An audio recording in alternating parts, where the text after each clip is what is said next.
John. I have 15 minutes to share with you a little bit of my story and some of my science on what makes people successful. So why, as a psychologist, do I have this obsession with understanding the common denominators of high achievers? I blame my dad. So I grew up in a very weird house. At my house, at dinner, instead of talking about normal things that you talk about at dinner, we talked about world-class achievement, like every dinner, and breakfast, and lunch, if we were home for that. And my dad always wondered, this year's Nobel Prize winners, this summer's Olympic gold medalists, he was always wondering what they had in common, but he had an answer, actually.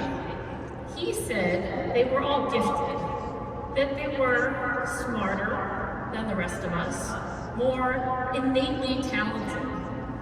And I got this message loud and clear as a little girl growing up, and I'm like in my 6th grade homeroom, look to my left, look to my right, realizing I'm not even the smartest kid in this homeroom. So what's going to happen to me, and how am I going to, earn my father's respect and affection?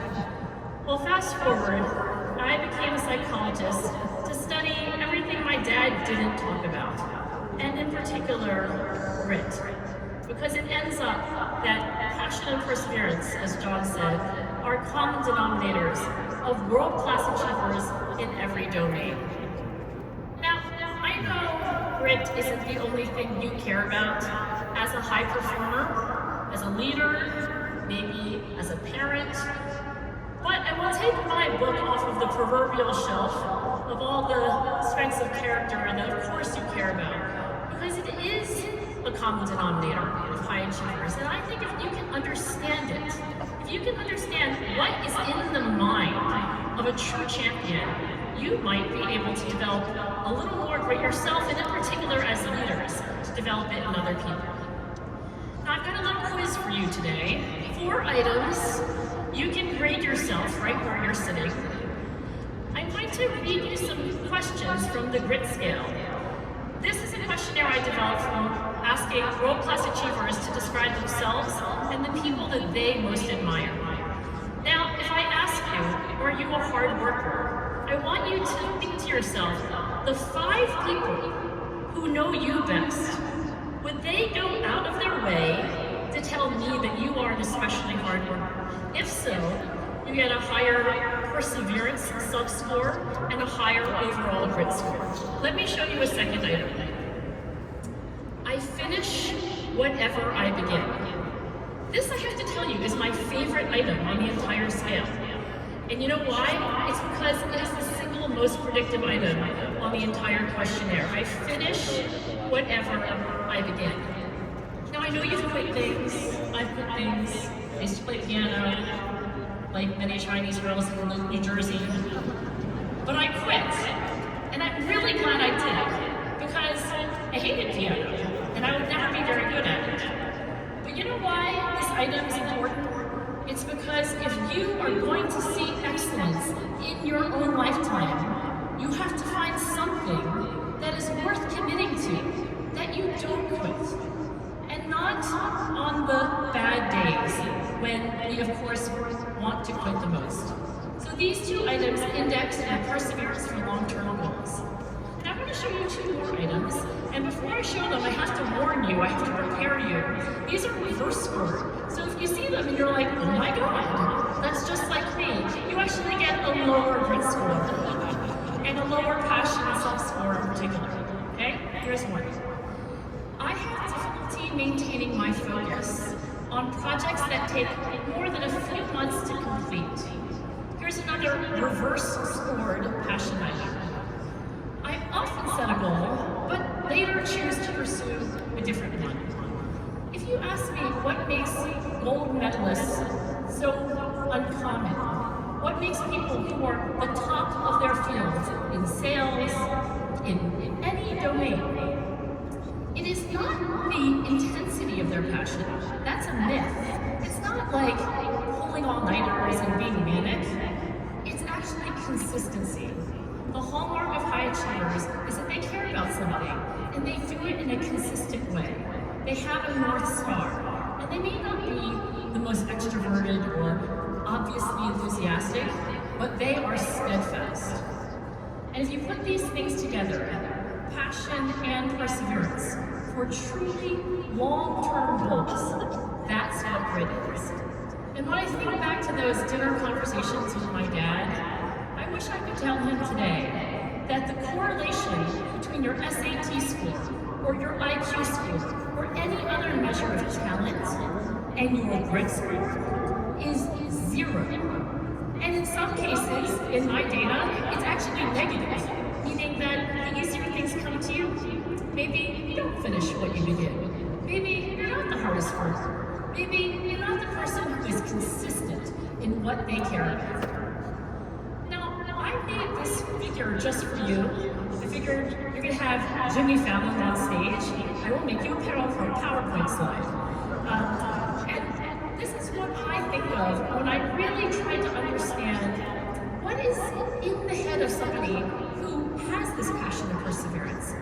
Now, long-term goals are what I consider to be really what guides a gritty person. But the important thing to understand about human goals is we have them in a hierarchical organization. Your top level goal, if you are truly gritty, is a North Star that guides you in every decision that you make. This is really where you want to be consistent. It's about who you are. When I think about this line of work that you personally have chosen to go into, by the way, not the easiest line of work, I'm sure you'll tell me, it's because it has a why. It's because you probably really value relationships. It gives you intrinsic satisfaction to help another person live a better life. And that's where I want you to be steadfast and gritty. Now, when you go down the goal hierarchy, this gets more like, oh, how am I going to do that? Well, how am I going to do that? So there's annual goals, and maybe you have quarterly goals, and then you have just like a to-do list of things that you really want to get done today and next week. And those are at the bottom of the hierarchy. And if you're a truly gritty individual, you have a top-level purpose, a why, but you also work on the how. At the top, you're stubborn. You don't change much. At the bottom, just as you've heard this morning, you're remarkably adaptive and flexible. That is what keeps you on a learning curve. It keeps you learning something in your life. I've got skill here, by the way, on the vertical axis, and time on the horizontal axis. This is what we call in psychology the 10,000 hour rule. Now, if you want to stay learning, improving, not giving up, but also continuously adapting, you will be following the rule that Anders Ericsson, the cognitive scientist behind this research, considered to be the secret to high achievement, no matter what you want to get better at. I think some of you at State Farm have heard about this house. Raise your hand if you've ever heard of the 10,000 hour rule. 10,000 hours of practice make you great. That's a lot of fun. Now, I'm going to share with you something that's not obvious. And that is that you can do 10,000 hours of practice and not be great. You know how you do that? You do today what you did yesterday. You do tomorrow what you did today. You put in the hours, but you're not adapting. You're not flexible. You're not asking yourself, what's one thing that I should be doing differently and better today? Let me unpack this idea of high-quality, deliberate practice. The kind of practice that Anders Ericsson described after studying grand chess masters and prima ballerinas and Olympic gold medalists and more. It has 3 parts. The first thing is that you have to do goal-directed practice. I think when you go home from this amazing event, you'll have lots of things that you want to work on. My suggestion as a research psychologist is to prioritize one thing at a time. But as long as you're always working on one element of your overall practice, you will improve. If you also practice with complete concentration, complete and total focus. In other words, full effort. And finally, continuously, you get feedback. In fact, you don't only receive feedback openly, you ask for feedback proactively. These are the 3 elements done in repetition that make 10,000 hours of practice so effective.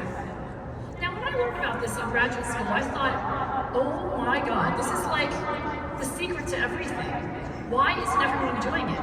So I literally called up Anders Ericsson and I said, hi, my name's Angela. I want to know, why are we not all great? Like, you walk around the world, it's pretty obvious we're not all great. So why? This is free, and it's pretty simple. And he said, I have a hypothesis. It's really hard.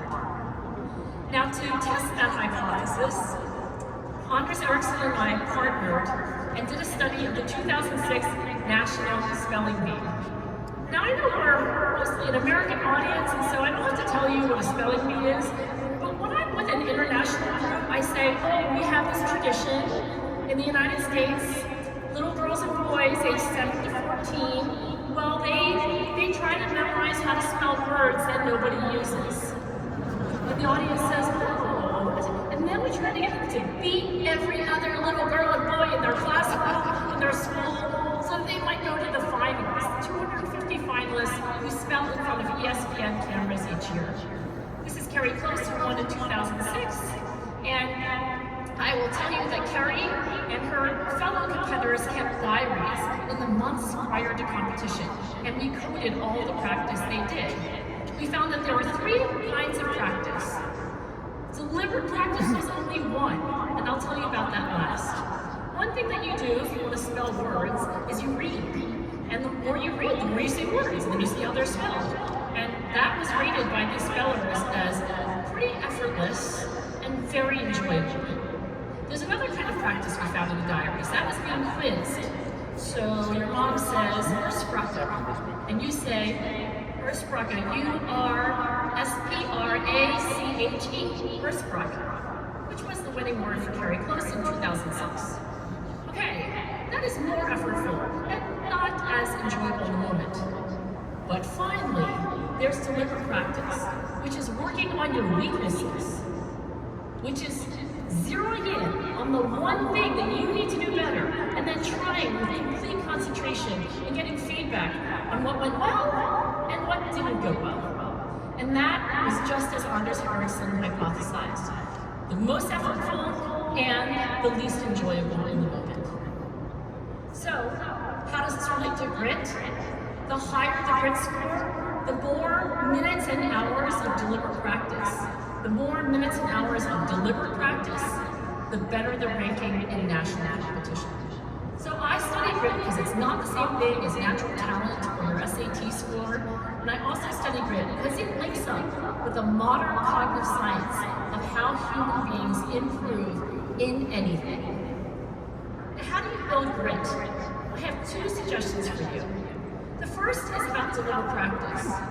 If you want to do deliberate practice, take a tip from world-class performers and make a commitment to do it every single day. Doesn't have to be 8 hours a day, doesn't have to be 6 hours a day, doesn't even have to be 4 hours a day. But will you do something that you can't yet do with complete concentration and feedback every single day with consistency? To remind you, and to give an example of this, I will pass the mic to a world-class jazz musician, Wynton Marsalis. Some people are so good at what they do, you doubt you could ever be as great. Are they born with them? Not at all. Research shows that you can become an expert too with the right kind of practice. Expert practice has 3 steps. First, take the thing you want to do well, break it down into smaller parts, and pick one part that's just a little harder than what you can do now. Second, practice that one skill with absolute concentration. Even short practice sessions are powerful if you focus completely. Third, seek feedback on your performance and reflect on that feedback. Expert practice is not always easy, but as you perfect many small skills, you begin to see how the whole improves to create dazzling mastery. Great musicians, doctors, writers, and athletes all use expert practice. They use it as students too. You can become great at whatever you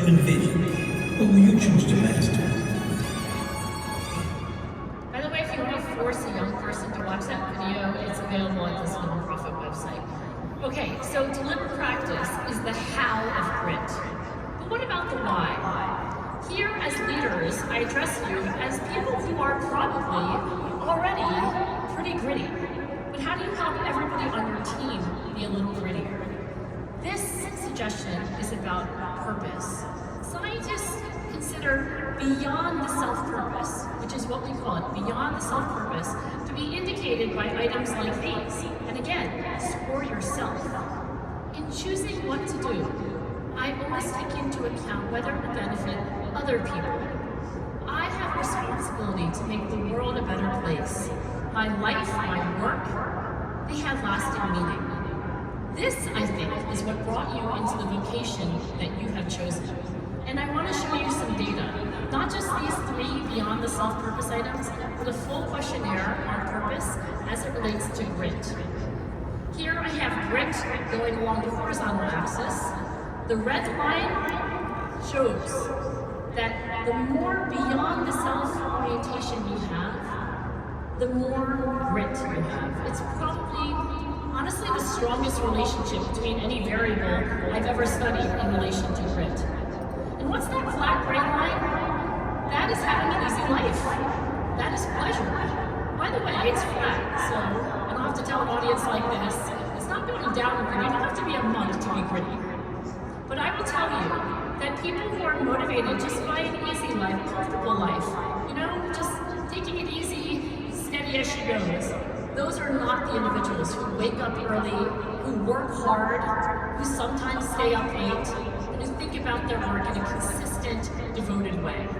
So my second suggestion for you is about the why. It is to remind yourself, and especially your teams, about your end customers, about the grandfathers and the grandmothers, the moms and dads, the little kids, that their lives go better when you do your work better. Let me end by saying that when I did grow up and become a psychologist, I found that many of the high performers that I studied went out of their way to say they became as excellent as they were, not because of their natural gifts. And for our last example of passion and perseverance, I will pass the mic to a tennis player who was ranked #1 in men's singles for over 300 weeks. That includes 8 Wimbledon titles. Somebody who said that he became excellent by identifying one weakness at a time and working on it to improve. Here's Roger Federer. Then there are days when you just feel broken. Your back hurts, your knee hurts, and that a lot. Maybe you're a little sick or scared, but you still find a way to win. And those are the victories we can be most proud of. Because they prove that you can win not just when you're at your best, but especially when you aren't. Yes, talent matters. I'm not going to stand here and tell you it doesn't. But talent has a broad definition. Most of the time, it's not about having a gift, it's about having grit. Let me put my book back on the shelf and say this. When I grew up, I wanted to prove my dad wrong. I wanted to show him that anybody, if they were willing to work hard, if they could finish what they began, if they could find something that would truly make another person's life better, I wanted to prove to my dad that they could see excellence in their own lives. And for that reason, because of the work that you do, which really could not be any more important than it is, I want to say thank you so much, State Farm. I wish you luck, and be ready when you get home. Thank you.